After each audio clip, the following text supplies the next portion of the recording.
رمضان المبارک کی بابرکت راتیں۔ ایک دفعہ کا ذکر ہے کہ پہاڑیوں اور سرسبز و شاداب کھیتوں کے درمیان بستے ایک چھوٹے سے گاؤں میں علی نام کا ایک لڑکا رہتا تھا۔ علی بے صبری سے رمضان کے دوسرے عشرہ شروع ہونے کا انتظار کر رہے تھے۔ اس نے اپنے والدین اور بزرگوں سے ان 10 دنوں کی خصوصی برکات کے قصے سنے تھے۔ جیسے ہی رات کے آسمان پر ہلال کا چاند نمودار ہوا، دوسرے عشرہ کے آغاز کا اشارہ دے رہا تھا۔ علی کا دل جوش سے بھر گیا۔ وہ جانتا تھا کہ یہ رات بخشش، رحمت اور نجات کی تلاش کا وقت ہے۔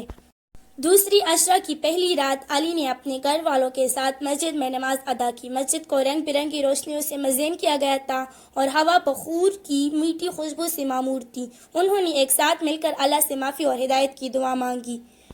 دن کے وقت علی نے اپنا وقت اپنے پڑوسیوں کی مدد کرنے اور کمیونٹی میں خوشی پھیلانے میں صرف کیا۔ وہ بزرگوں کی عیادت کرتا، ضرورت مندوں کی مدد کرتا اور بھوکوں کے ساتھ اپنا کھانا بانٹتا۔ علی جانتے تھے کہ رمضان کے بابرکت ایام میں یہ احسانات اللہ کو خاص طور پر محبوب ہے۔ پیارے بچوں، قرآن مجید میں ٹوٹل کتنی سورہیں ہیں؟ کمنٹس میں بتائیں۔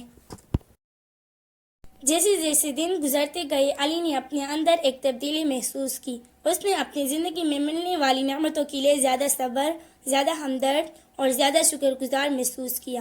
دوسرا عشرہ اس کے دل میں سکون کا احساس لے کر ایک شام جب علی مسجد سے گھر جا رہا تھا، اس نے ایک آوارہ بلی کو تکلیف میں میانے مارتے دیکھا۔ بغیر کسی ہچکچاہٹ کے علی بلی کے پاس گیا اور اسے کچھ کھانا اور پانی پیش کیا۔ بلی علی کے مہربانی کے لیے شکر گزار اطمینان سے بولی۔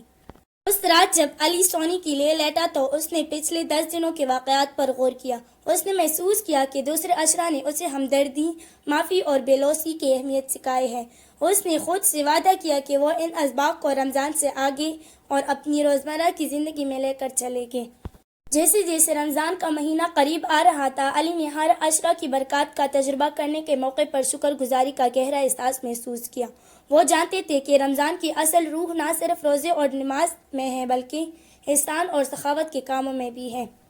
اور اس طرح ان کا دل اللہ کے لامحدود رحمتوں اور نعمتوں کے لیے محبت اور شکر گزار سے بھر گیا، اور وہ جانتا تھا کہ اس سے کوئی فرق نہیں پڑتا کہ آگے جو بھی چیلنجز ہیں وہ رمضان کی بابرکت راتوں میں سیکھے گئے۔ Thanks for watching and subscribe to our channel. Don't forget to like and share.